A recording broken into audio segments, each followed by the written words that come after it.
Cushion frame வந்து பாருங்களேன், இந்த டாட்டாய் செஞ்சிருக்கா. அதுல கியூட்டா என்ன தெரியுமா சொன்னா, இங்க பாருங்க, எங்க ஆமை குட்டி போட்டிருக்கே.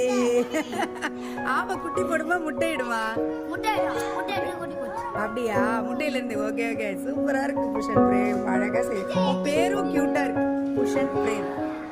சூப்பர். எந்த ஸ்கூல்ல படிக்கிறீங்க? அஸ்னாபுரம் ஸ்கூல்ல படிக்கிறீங்க. ஓகே ஓகே, பாய். குஷன் பிரேம் வந்து பாருங்களேன், இந்த டாட்டாய் செஞ்சிருக்கா. அதுல கியூட்டா என்ன தெரியுமா சொன்னா, இங்க பாருங்க, எங்க ஆமை குட்டி போட்டிருக்கே. ஆமை குட்டி போடுமா முட்டையிடுமா?